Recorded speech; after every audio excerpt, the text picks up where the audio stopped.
दोस्तों नमस्कार। मैं प्रशांत कौशिक संवाद इंडिया मंच पर आप सभी का हार्दिक स्वागत करता हूं, हार्दिक अभिनंदन करता हूं।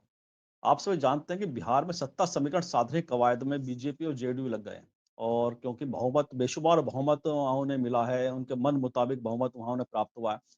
उसके बाद भी अभी तक मुख्यमंत्री पद की घोषणा नहीं हुई है। हालांकि तमाम तरह की चर्चा है कि नीतीश कुमार ही मुख्यमंत्री बनेंगे, लेकिन जब तक आधिकारिक घोषणा नहीं होती तो एक रहस्य छाया हुआ है कि आखिरकार मुख्यमंत्री घोषित करने में इतनी देरी क्यों हो रही है। और विधायक दल की जो मीटिंग है वह भी नहीं हुई है अभी गठबंधन के अंदर। तो ये बड़े लगातार ऐसी जिज्ञासा पैदा हो रही है कि आखिरकार चल क्या रहा है पर्दे के पीछे। और तमाम दूत एक दूसरे के पास जा रहे हैं, दोनों पार्टियों के चार्टर्ड प्लेन बुक कर कर संजय झा, लल्लन सिंह दिल्ली जा रहे हैं, दिल्ली का संदेश लेकर वे बिहार आ रहे हैं।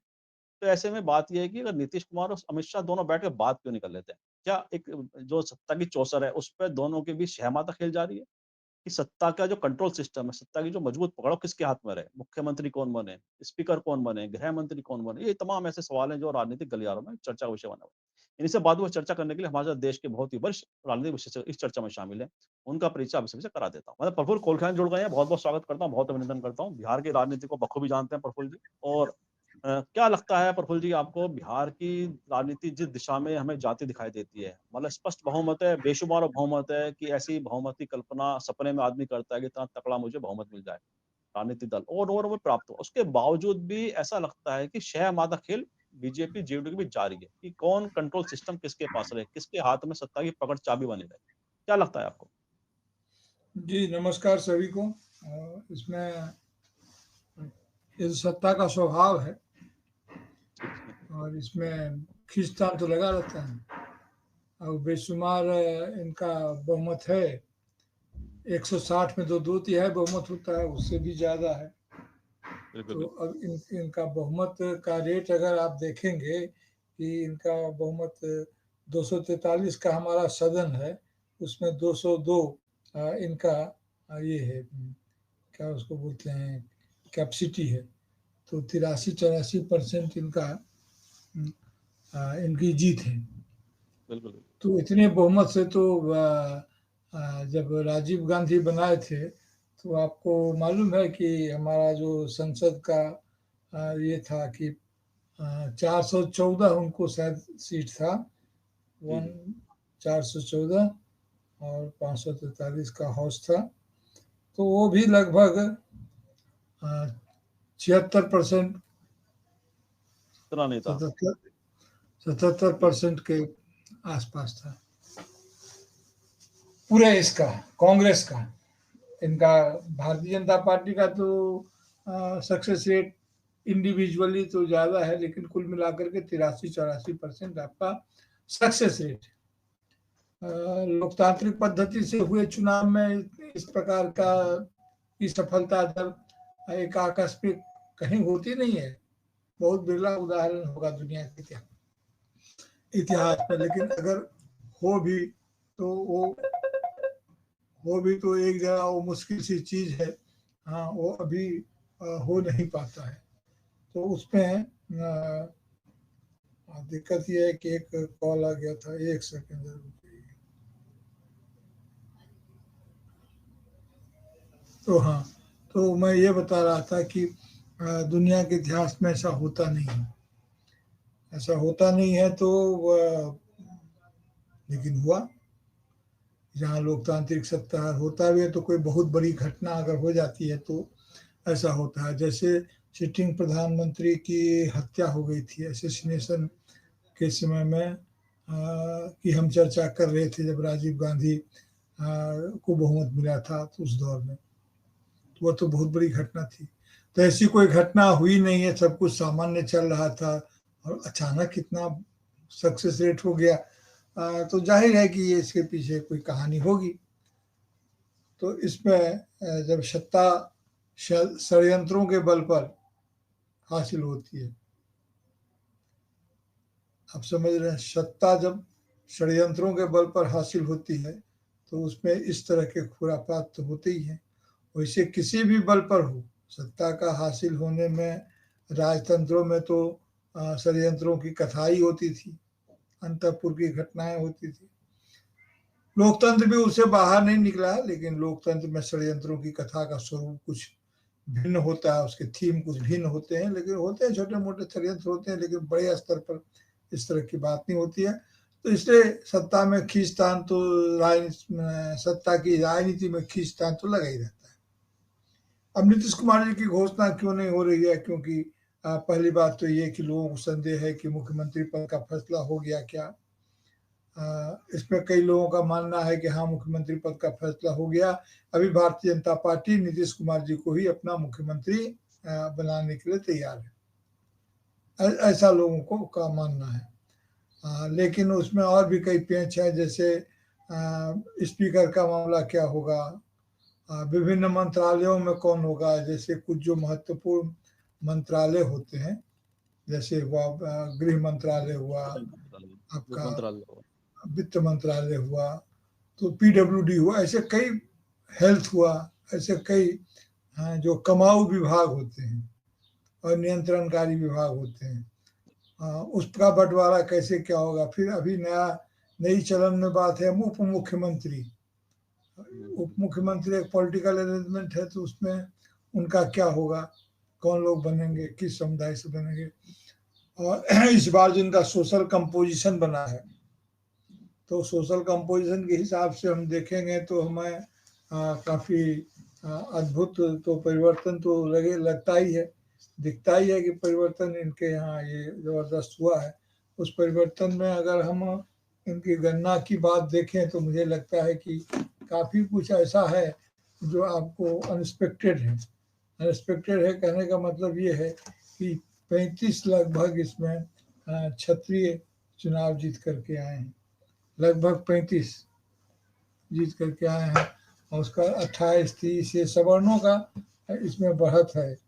तो सवर्णों का बढ़त है, तो उस स्थिति में सत्ता की खींचतान, उसका असर भी उसी ढंग से होगा ही होगा। कास्ट जो हैं इसलिए भूमिहार की भी संख्या ज़्यादा है, यानी कि सोशल कंपोजिशन जिस तरह का है उसमें अब मंत्री तो उसी सेगमेंट से आएंगे जिनका बहुमत है।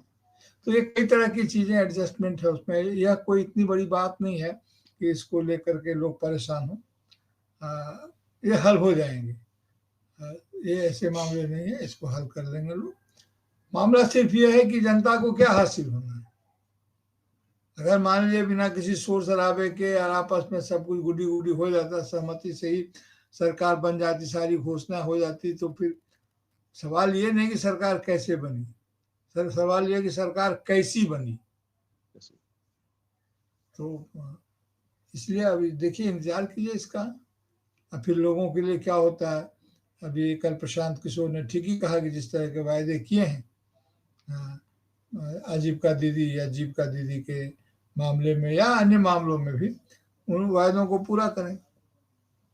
इसलिए कम से कम 6 महीना का समय हमें दिया जाना चाहिए बातचीत करने के लिए, ऑब्जर्वेशन के लिए। और रही बात उसकी एटीट्यूड और टेंडेंसी, तो दिख जाएगा 1 महीना में ही। शपथ ग्रहण समारोह के 1 महीना के अंदर ही उनकी प्रवृत्ति और ये दिख जाएगा। लेकिन उस प्रवृत्ति को फॉर्मल तरीके से पहचानने और प्रतीकित करने के लिए महीना, 1.5 महीना का, 2 महीना का समय तो चाहिए होगा। इसीलिए महत्वपूर्ण यह नहीं है कि सरकार कैसे बनी, महत्वपूर्ण यह है कि सरकार कैसी बनी और इसमें कैसा परफॉर्म। जी जी, बिल्कुल, बहुत महत्वपूर्ण बात आपने कही कि कैसी बनी। असली बात तो ये है कि अब आने वाले समय के लिए सारा खेल इसी पर निर्भर है कि सरकार का स्ट्रक्चर कैसे डेवलप होता है, कैसे उनका ढांचा सामने आता है बनकर।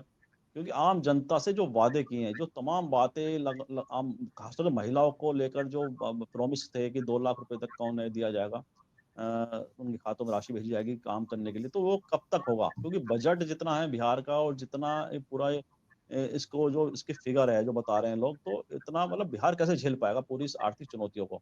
तो बड़े सवाल है, प्रशांत किशोर ने भी उठाए हैं। तो क्या लगता है आपको, जो पूरी एक अब नई सरकार के सामने एक नई तरह की चुनौती है, सत्ता उन्होंने प्राप्त कर ली, बहुत बड़ा अंगणित उनके पक्ष में है, लेकिन जो वादे जिस तरह से किए थे वो प्रैक्टिकली कितने वह साकार कर पाएंगे? क्या केवल जुमलों की तरह इन वादों को भी टाला जाता रहेगा? क्या लगता है आपको?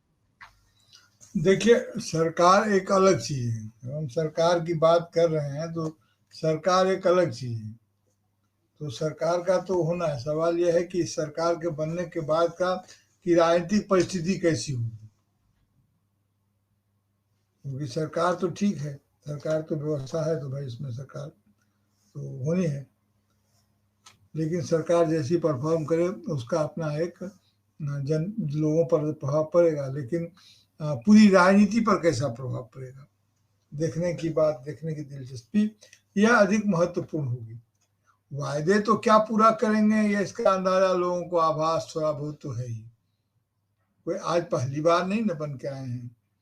जिस समय हम महंता जी बने थे, प्रफुल्ल कुमार महंता आसाम के चीफ मिनिस्टर बने थे जिस तूफान के बाद, तो लोगों की उत्साह, लोगों के मन में ये बात थी कि सरकार क्या काम करती है देखा जाए।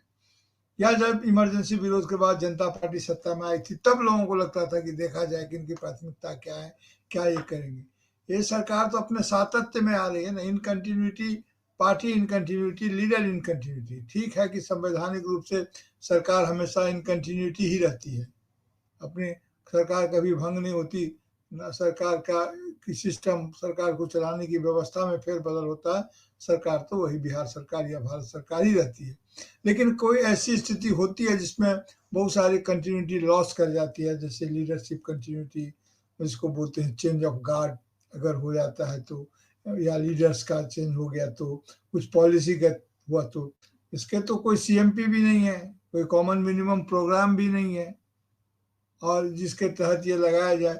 कुछ घोषणाएं हैं, कुछ घोषणाएं मौखिक हैं, कुछ घोषणाएं पत्रों में, कुछ संकल्प हैं, तो उसमें कोई ऐसा उम्मीद करना तो वो तो एक अलग चीज है कि क्या पूरा करेंगे नहीं करेंगे, क्या पलायन को रोकने के लिए कोई कोशिश की जाएगी, या इसी से ये मान लिया जाएगा कि पलायन रुक जाएगा, क्या उद्योग व्यवस्था, आर्थिक क्षेत्र में क्या कदम उठाए जाएंगे।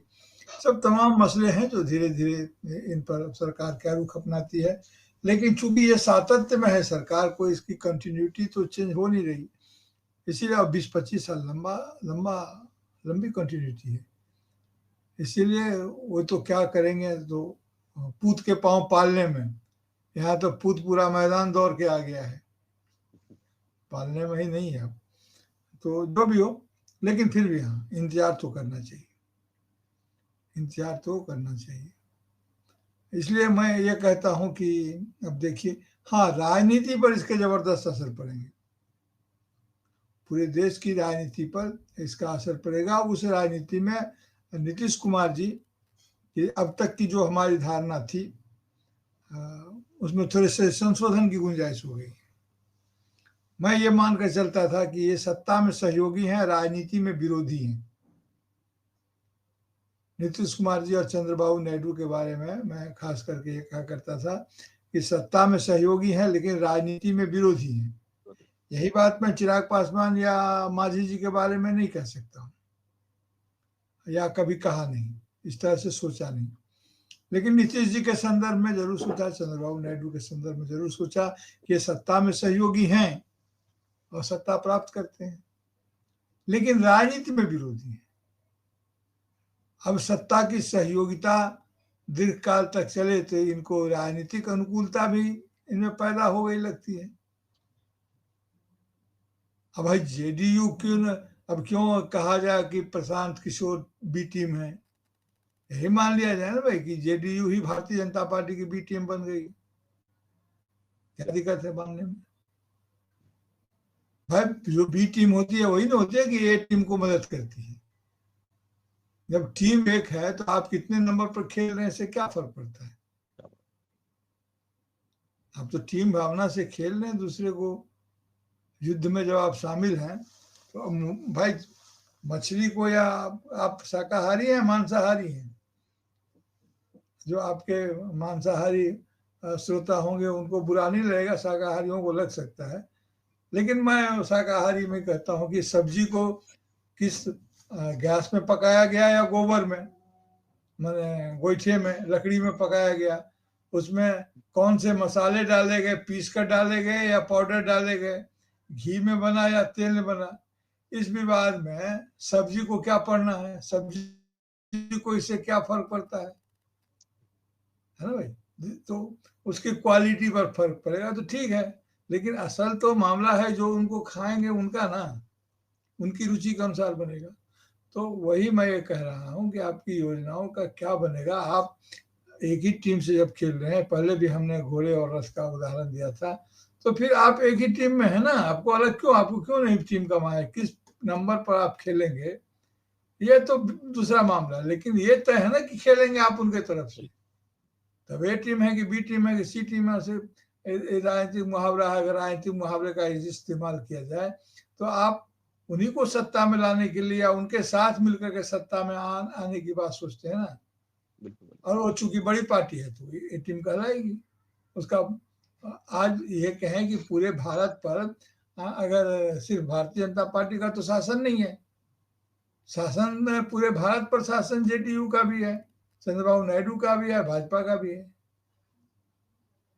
इसलिए आप राजनीति में भी आप सरकार में सत्ता की सहयोगिता ने आपको राजनीतिक अनुकूलता में ला दिया है। अब किस चीज का विरोध कर रहे हैं, कौन सी बातें आपकी है जो उनसे आपका मतादर्श भिन्न है। मैं ये नहीं कह रहा हूं कि उसकी क्वालिटी क्या है, आप ऐसा करके कुछ गलत कर रहे हैं, ये आपकी राजनीति है, आप जैसा करेंगे तो वैसा आप उसका अर्थ समझेंगे कि भाई इसका क्या अर्थ है, नहीं है, कि होना चाहिए नहीं होना चाहिए, ये आपके जिम्मे है। मेरे जिम्मे तो सिर्फ यह सोच करना है, यह आपके सामने रखना है कि भाई यह जो आपकी स्थिति है वह इस तरह की है, आप रहें वहां, कोई क्या दिक्कत है। लेकिन यह भारत के लोकतांत्रिक वातावरण के लिए, इकोसिस्टम के लिए यह सही नहीं है। कल एक मीटिंग में हम लोग बैठे थे तो उसमें हमारे एक साथी हैं शैलेंद्र जी, तो वो बता रहे थे कि मान लीजिए उनकी माँ ने एक बार उनके एक साथी को कहा था कि अगर आपके सहयोगी पर आपका विश्वास कम हो जाता है, लगता है कि सहयोगी हमें धोखा दे देगा, तो इसका मतलब ये नहीं है कि आप दुश्मन के गले मिल जाएं। तो सहयोगी आपको बाद में धोखा देगा, गले मिलकर तो आपने पहले धोखा दे दिया। तो वो ए टीम बी टीम की बात मैं नहीं कर रहा हूँ, मैं ये जरूर कह रहा हूँ कि अगर आप दीर्घकालिक रहा, एक ऐतिहासिक मौका है, या बल्कि था जो बीत रहा है, अब उसमें कुछ अच्छे फैसले, कुछ बड़े फैसले हो सकते थे। आज तक सचमुच में मेरी समझ में ये नहीं आया कि नरेंद्र मोदी किसी की सरकार, एनडीए की सरकार को चलाने में, अटल बिहारी वाजपेयी के समय में फिर भी कुछ गनीमत थी, लेकिन इतने अत्याचार, अनाचार और इस तरह की बात जब पूरे देश में फैल रही है, तो उस सरकार को कंटिन्यू करने में अपने निहित स्वार्थ के अलावे, वेस्टेड इंटरेस्ट के अलावे और कौन सा कारण हो सकता है जो इन लोगों ने सरकार को समर्थन दिया हुआ है। ऐसी कोई चीज तो है नहीं। तो अब वो कहते हैं कि अपने विशेष पैकेज या आर्थिक पैकेज के लिए किया, वहाँ आंध्र प्रदेश में अपनी राजधानी के विकास के लिए, अमरावती के लिए लोग बोलते हैं, बिहार में बोलते हैं कि पैकेज कुछ पैसा मिला, ये तो ठीक है मिला, तो उस पैसे का क्या हुआ, उस पैसे का क्या प्रभाव हुआ, कोई पलायन रुका, बिहारियों का कोई सम्मान बढ़ा, जीवन स्तर में कोई सुधार हुआ। अब सड़कें बन गई तो सड़कों के बनने का तो दूसरा मैकेनिज्म है, उसका महत्वपूर्ण है, लेकिन मैकेनिज्म उसका दूसरा है। आपके पैर में अगर चलने की ताकत नहीं है तो सड़कें चाहे जितनी बड़ी, लंबी, चौड़ी, खूबसूरत हो, लेकिन चलेंगे तो आप पैर से ना, आपके पैर में ताकत नहीं है। और अपने असली पैर, टांग को कटा करके सोने की बैसाखी पर चलने में कोई बुद्धिमानी नहीं है। किसी भी बुद्धिमान आदमी को यह प्रस्ताव दिया जाए कि आप अपने टांग कटवा लीजिए, आपको सोने की बैसाखी देता हूं चलने के लिए, शायद ही कोई बुद्धिमान तैयार होगा, क्या पता आजकल हो भी जाए, जैसा वातावरण है। लोग कहें हाँ जी दोनों काट लीजिए, बल्कि हो सकता है, लेकिन मुझे तो असंभव लगता है। तो यही काम किया गया है, सड़कें बहुत अच्छी बनी है। देखिए, मैं हमेशा मानता रहा हूं कि इंफ्रास्ट्रक्चर इंपॉर्टेंट है, लेकिन इंफ्रास्ट्रक्चर विकास नहीं है, डेवलपमेंट नहीं है, डेवलपमेंट की पीठिका है। इंफ्रास्ट्रक्चर होने से डेवलपमेंट होगा, होने का जुगाड़ बढ़ता है, लेकिन अपने आप में वो डेवलपमेंट नहीं हो जाता है।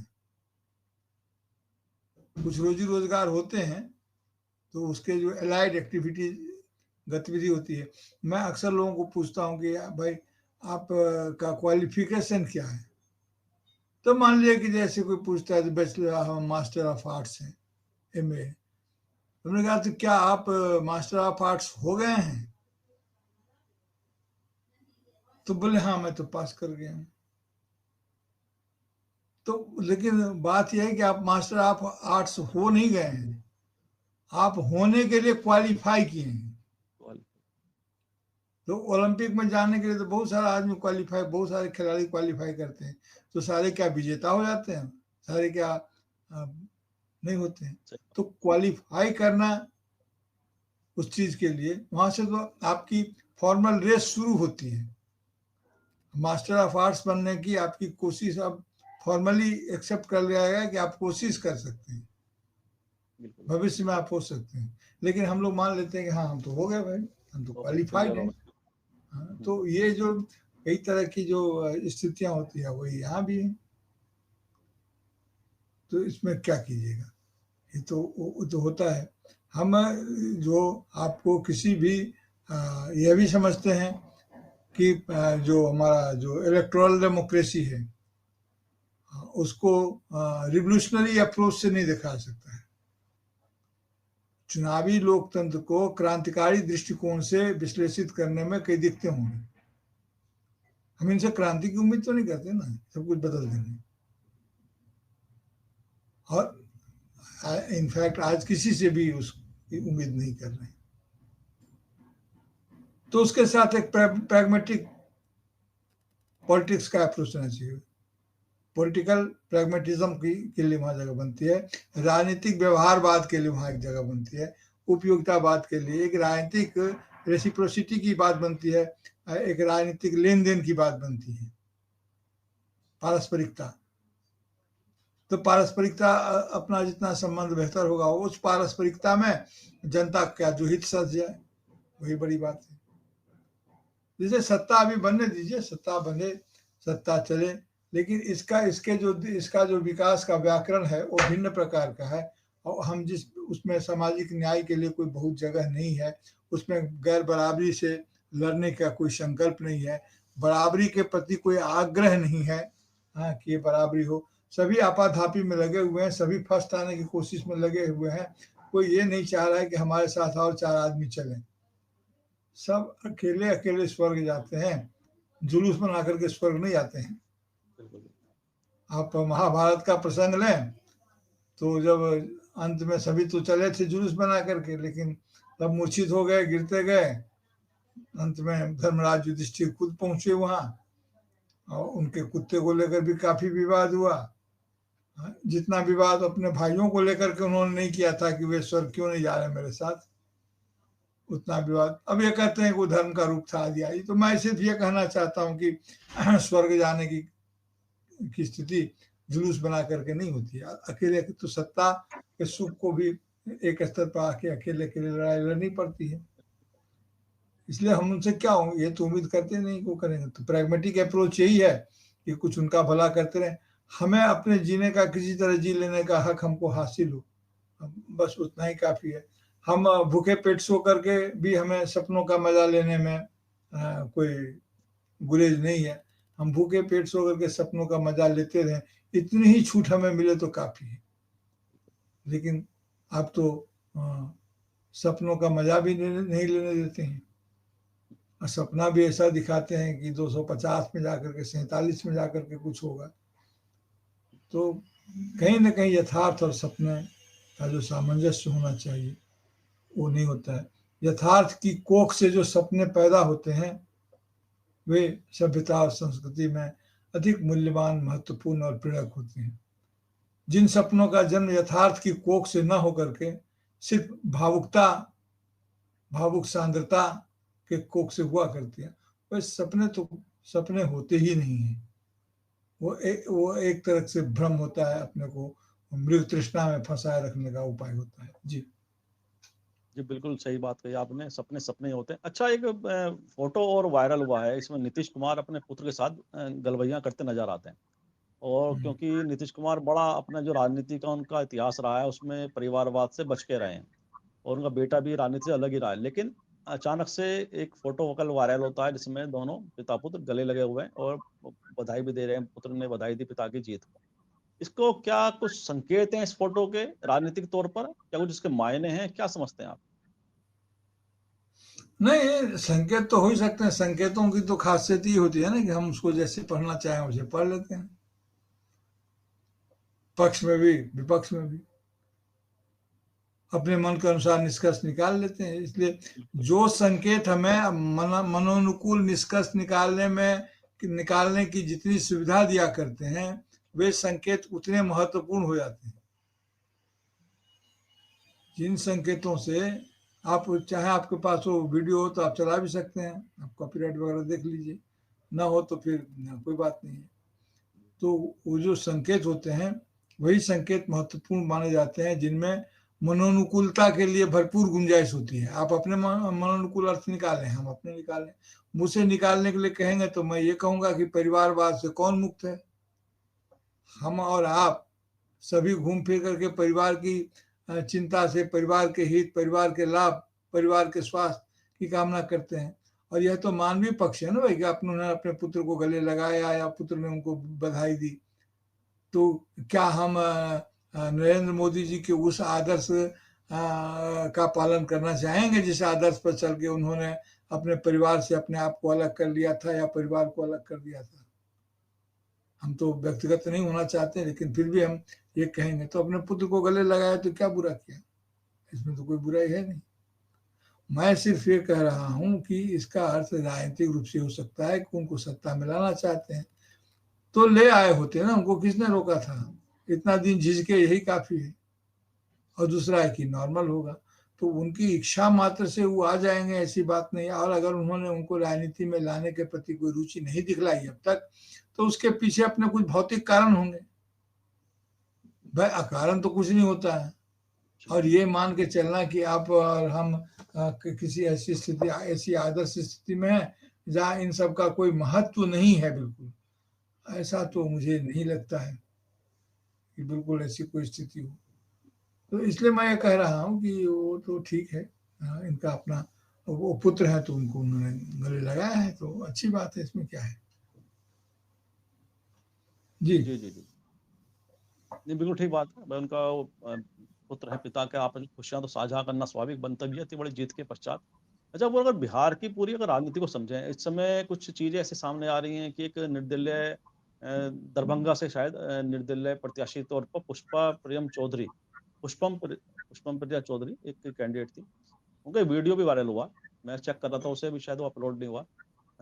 तो उन्होंने भी कहा है कि उस पे पूरी उन्होंने आपत्ति जताई है कि जिस तरह से उन्हें वोट मिले हैं, उन्हें ज़्यादा उम्मीद होगी वोट मिलने की, और उस पर उन्होंने वीडियो जारी किया है। और एक फॉर्म भी उन्होंने ऑनलाइन रिलीज कर दिया है, एक फॉर्म भरने के लिए अपने क्षेत्र के मतदाताओं को, कि आप इसमें भरिए कि आपने कितना समर्थन मुझे दिया या कहाँ पर आप रहते हैं, मैं आपसे मिलने आऊंगा। तो इस तरह की एक कवायद भी शुरू हो गई है विभिन्न प्रत्याशियों के द्वारा।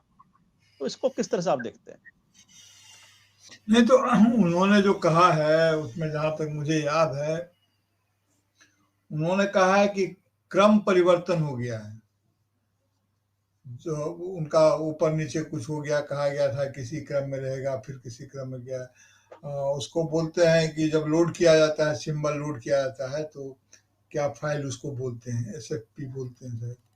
तो वो फाइल जब लोड किया जाता है उसमें तो ये सिंबल उसके साथ लोड होता है। वो चुनाव के कुछ ही दिन पहले होता है, जब सब फाइनल हो जाता है, नाम वगैरह विड्रॉ करने का, और ये जब अंतिम मतदाता सूची निकल जाती है तब जाकर के वो प्रोग्राम वहाँ पर होता है। तो वो तो OTP होता है, उसमें क्रम के हिसाब से और मतगणना के हिसाब से वो सेट होता है। तो अगर क्रम में चेंज हो गया, बताया गया था कुछ और, तो इसकी सफाई चुनाव आयोग को देनी चाहिए। निश्चित रूप से इसकी सफाई चुनाव आयोग को देनी चाहिए। ये एक गड़बड़ संदेह पैदा करने वाला ये है, क्योंकि अगर सिंबल आपका कहीं है और उसका क्रम कुछ और है तो कहीं का बटन दबाने से कहीं चला जाएगा, जा सकता है, नहीं गया इसकी क्या गारंटी है। तो चुनाव आयोग को ऐसा क्यों हुआ, यह बोले, सुन पा रहे हैं प्रतिक्रम। क्या? कनेक्टिविटी में दिक्कत आ रही है? जी सुन रहा हूँ अभी, आप बताएं। सुन रहा हूँ। जी, जी, जी। ब्रेक हो गया था एकदम से, कंटिन्यू करिए आप। हाँ नहीं ठीक है, तो लगभग समय हो ही गया। आपके पास कुछ और सवाल हो तो आप जी, पूछ जी, लें। बिल्कुल। पुष्पम प्रिया जी अंतिम के बारे में ये कहा कि उनका जो आरोप है वो बिल्कुल संगत लगता है कि इस पर विवेचना करनी चाहिए, चुनाव आयोग ही इसकी सफाई दे सकता है कि यह क्यों हुआ। वैसे तो पूरे संपूर्ण चुनाव में ही ये कुछ न कुछ हुआ है। अब चुनाव आयोग किस किस को सफाई दे ये बात अलग है, न दे ये बात अलग है। अब तो सर्वाधिकार संपन्न है वो, मुकदमा भी उन पर नहीं हो सकता है। बिल्कुल, बिल्कुल।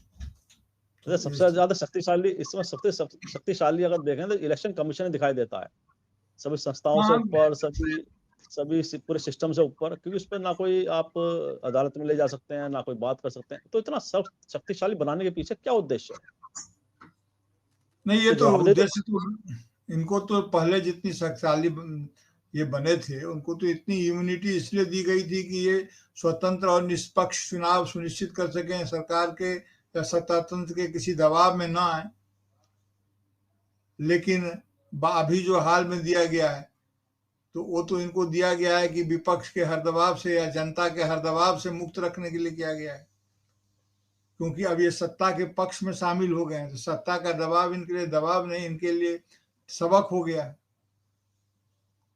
सत्ता का जब आप जिसके अंशीदार अगर हो गए हैं, इसी से दिखता है ना कि हम आपके अंशीदार तब है जब हमारे और आपके इंटरेस्ट एक हो जाते हैं, तभी हम एक होते हैं। इंटरेस्ट का मिलना ही एक दूसरे का मिलना है। अगर चुनाव आयोग का इंटरेस्ट निष्पक्ष चुनाव करना नहीं है, सत्ता पक्षी भागीदार, अगर मैं लगा कह रहा हूँ चुनाव आयोग अब मानना न करे, अगर ऐसा हो गया, मैं सैद्धांतिक बात कर रहा हूँ, अगर ऐसा हो गया है तो जाहिर है जवाब दूसरी तरफ से आएगा। तो अभी जो इनको इम्यूनिटी इतनी बढ़ा दी गई है, वो उसका कारण यह है कि ये विपक्ष और जनता के दबाव से ये बचे रहें और सत्ता का समर्थन करते रहे, सत्ता के अनुकूल बने रहे। लेकिन बुनियादी तौर पर हमारी संविधान सभा में जब इतनी इनको इम्यूनिटी दी गई थी, स्वायत्ता दी गई थी, तो वो इसलिए दी गई थी कि सत्ता के दबाव में ये चुनाव को, चुनाव की निष्पक्षता, स्वतंत्रता और लेवल प्लेइंग फील्ड को नष्ट न किया जा सके। लेकिन अभी तो स्थिति उल्टी है, अभी तो मुंह पलट गया है। अभी तो विपक्ष और पब्लिक के दबाव से चुनाव आयोग को मुक्त रखने के लिए और सरकार के पक्ष में फैसला लेते रहने के लिए, क्योंकि जो इंटरेस्ट है, इंटरेस्ट ऑफ एकोमोडेशन एक साथ है, हितों का समायोजन हो रहा है। तो क्या कीजिएगा। तो ऐसी परिस्थितियों में जी, ऐसी परिस्थिति में जवाबदेही जो होती है संस्थाओं की, वो तो उसमें तो उनका कोई जवाबदेही नहीं रहती है, उन्हें कोई मतलब किसी के प्रति उत्तरदायित्व भी नहीं है। वो क्या लगता है? नहीं, चुनाव आयोग के प्रति जो है वो नैतिक जवाबदेही उनकी है। अगर आप नैतिकता आपको असर नहीं करती है तो कोई जवाबदेही नहीं है। रही बात कि हाँ ठीक है कि हमारा एक राष्ट्र लीगल नेशन है, हमारी कानूनी व्यवस्था लीगल है, तो इसमें कानून के प्रति उनकी जवाबदेही होनी चाहिए। तो संसद के प्रति उनकी जवाबदेही अभी बची हुई है।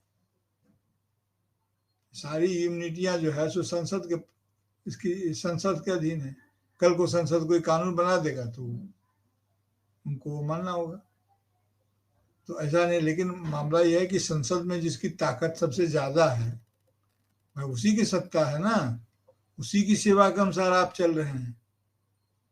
तो जिसके प्रति जवाबदेही आपकी जवाबदेही तय कर सकता है, वही आपको इस तरह की छूट दिए हुए है, तो फिर क्या होगा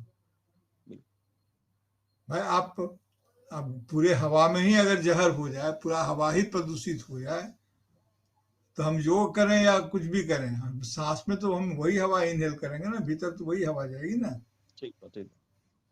तो मामला ये है, जवाबदेही है लेकिन संसद के प्रति है। तो अब संसद में जिसकी ताकत सबसे ज्यादा है, आप उसी के इशारे पर तो काम कर रहे हैं, तो फिर आपको पूछेगा कौन। लेकिन अद्भुत यह है कि न्यायिक समीक्षा से ये बाहर क्यों है। इस तरह के कानून को अभी, हालांकि कानून इस पर कोर्ट में मामला लंबित है, शायद कोर्ट में मामला लंबित है, और ऐसे ही मामलों के बारे में पूर्व उपराष्ट्रपति जगदीप धनखड़ ने कहा था कि संविधान कोर्ट के पास, सुप्रीम कोर्ट के पास 24 घंटा उपलब्ध 24/7 उपलब्ध न्यूक्लियर बम है, ये न्यायिक समीक्षा का अधिकार जो है उसके बारे में उन्होंने कहा था, और एक टकराव शुरू हुआ था। तो अभी तक तो सुप्रीम कोर्ट ने शायद उस पर फैसला नहीं किया कि इस प्रकार की नियुक्ति हो सकती है कि नहीं, इस प्रकार की इम्यूनिटी दी जा सकती है कि नहीं, क्योंकि हमारे पूरे संविधान का कस्टोडियन सुप्रीम कोर्ट है। सुप्रीम कोर्ट उसकी व्याख्या वही करता है। कानून बनाएंगे भले ही ये संसद विधायिका बनाएगी, लेकिन उस कानून की समीक्षा करने का अधिकार कि वो कॉन्स्टिट्यूशनल एस्पिरेशंस के टकराव में तो नहीं है, कॉन्स्टिट्यूशनल प्रोविजन को खंडित तो नहीं करता है, ये देखने का काम सुप्रीम कोर्ट का है।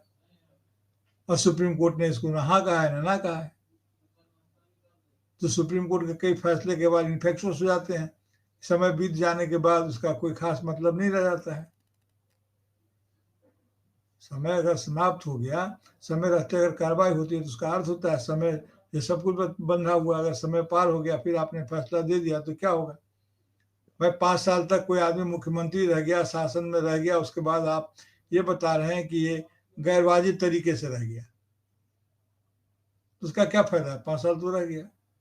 और आप तो आगे बढ़ करके महाराष्ट्र में हमने देख लिया है, आप एक और तो ये कह देते हैं कि सरकार गैरवाजिब है, आप ये भी कह देते हैं कि चूंकि उन्होंने इस्तीफा दिया था इसीलिए उनको फिर से बहाल करने का कोई अवसर नहीं है कॉन्स्टिट्यूशनली। आप ये भी कहते हैं कि कॉन्स्टिट्यूशनली अवैध तरीके से सरकार स्थापित हुई है, तो आप पुरानी सरकार को बहाल नहीं कर सकते हैं। नई सरकार को जो अवैध रूप से बनी हुई है उसके काम करने को रोकने पर आपको क्या प्रतिबंध है। जो इलेक्टोरल बॉन्ड था उसमें भी आपने ही कहा कि पूरी की पूरी प्रक्रिया असंवैधानिक है, लेकिन उस प्रक्रिया के माध्यम से संग्रहित धन को आपने असंवैधानिक घोषित नहीं किया कि ये असंवैधानिक प्राप्तियां हैं, इलीगल रिसिपेंस हैं, तो इसको आप वापस कीजिए। और ये क्या सिर्फ इलीगल है या क्रिमिनल है भाई, क्योंकि उसमें क्विक एंड प्रो, हालांकि उसको भी क्रिमिनल घोषित नहीं किया गया क्विड प्रोको को, लेकिन उसका एटीट्यूड तो सभी जानते हैं कितना मैलाफाइड होता है। तो आपने इसे अनकॉन्स्टिट्यूशनल बताया, असंवैधानिक बताया, जबकि हकीकत में ये इलीगल भी नहीं, इलीगल मात्र नहीं है बल्कि ये क्रिमिनल है। आप पावर का दुरुपयोग का मामला है सीधा सा, लेकिन सुप्रीम कोर्ट वहां खामोश हो जाता है। तो जवाबदेही किसकी किसकी कहां कैसे बंधे। हमारे यहाँ शक्ति के पृथक्करण का सिद्धांत अपनाया गया था, तीनों एक दूसरे के प्रति जवाबदेह हैं, लेकिन तीनों में अगर मिली भगत हो जाए तो ये सभी मिलकर भगवान के प्रति जवाबदेह हैं, और भगवान इन्हें प्रेरित करते हैं, प्रेरणा देते हैं, तो ये फैसला लिखते हैं, और फैसला लिखते हैं तो वो जो टाइटल सूट होता है वो पार्टीशन सूट में बदल जाता है। प्रभु की प्रेरणा से अयोध्या का फैसला लिख लिया जाता है। तो जो किन किन चीजों पर बात करेंगे, तो जो मुनासिब तत्व हैं उस पर नहीं बात करके जो रेलिवेंट मटेरियल इश्यूज हैं पब्लिक के सामने, अभी रोजी है, रोजगार है, आर्थिक स्थिति है, पढ़ाई है, लिखाई है, शिक्षा है, स्वास्थ्य है, इस पर नहीं बात करके इतिहास के भूत को पीटते रहना अब और भविष्य का इंद्रजाल बिछाते रहना, ये तो भयानक है। हमारा काम न इतिहास के भूत से चलता है और न भविष्य के इंद्रजाल से चलता है, वर्तमान से चलता है। हमारे पिताजी ने बहुत घी खाया था, उससे आज हमारी भूख नहीं मिटती है, और भविष्य में हमारे पोते खूब खाएंगे, उससे भी हमारी भूख नहीं मिटती है। इसलिए हमारा वर्तमान महत्वपूर्ण है। तो ये सब है जी। बिल्कुल ठीक बात है कि वर्तमान क्या है वो ज्यादा महत्वपूर्ण है, कि भविष्य में क्या होगा वो भी एक इंद्रजाल है, मायाजाल है, ज्यादा सपना। इस ज्यादा शब्द पर लोग ध्यान दें, महत्वपूर्ण सभी हैं, महत्वपूर्ण सभी, लेकिन ज्यादा ये क्या ज्यादा इसलिए कि हम हैं, तभी अतीत भी है, तभी वर्तमान है, तभी अतीत भी होता है, वर्तमान है तभी भविष्य भी होता है। बीच से वर्तमान हट जाए तो ना अतीत बचेगा ना भविष्य बचेगा, है ना। इसलिए इसलिए ये अधिक महत्वपूर्ण है जी। बिल्कुल ठीक बात कही आपने, एकदम सच्चाई भी है ये और समझने की बात भी है। और जिस तरह से अपने विषय को आपने परिभाषित किया है, बड़ा महत्वपूर्ण आपने व्याख्या की है पूरे सब्जेक्ट की, पूरे बिहार की राजनीति को लेकर भी और तमाम तरह की बातों को भी आपने बड़ा अच्छी तरह से समझाया भी। और मुझे विश्वास है हमारे दर्शकों को चर्चा ज़रूर पसंद आएगी और मैं आपका भी बहुत आभार और धन्यवाद व्यक्त करता हूँ कि आपने हमारे दर्शकों में समय निकाला। बहुत-बहुत धन्यवाद आपका। और मैं आपसे भी आग्रह करता हूँ इस वीडियो को लाइक करें, शेयर करें, कमेंट करें। साथ ही संवाद इंडिया यूट्यूब चैनल को सब्सक्राइब के साथ बेल आइकन अवश्य दबाएँ, इससे चैनल के अपडेट आपको उस समय से मिलते रहें। एक आग्रह और हमारा कि जॉइन का बटन देख रहे होंगे आप, जॉइन पे क्लिक करें, चैनल को जॉइन करें क्योंकि आपका सहयोग हमारे लिए बहुत ही अनमोल है, बहुत ही महत्वपूर्ण है। और एक आग्रह और कि कमेंट बॉक्स में भी अपनी प्रतिक्रियाओं को अवश्य लिखें क्योंकि आपकी प्रतिक्रियाओं से हमें पता चलता है कि हमारी चर्चा आपको कैसी लग रही है। आप सुझाव देना चाहते हैं वो भी दीजिए कि आपके सुझाव हमारा मार्गदर्शन भी करते हैं। साथ ही पुनः आग्रह है कि संवाद इंडिया यूट्यूब चैनल को सब्सक्राइब अवश्य करें, बेल आइकन दबाएँ, साथ ही अपने सभी लोगों को भी शेयर करें लिंक हमारा, क्योंकि आपके सहयोग से ही हम आगे बढ़ पा रहे हैं और आगे बढ़ने में मदद मिलती है। आप सभी का पुनः बहुत-बहुत आभार, बहुत-बहुत धन्यवाद।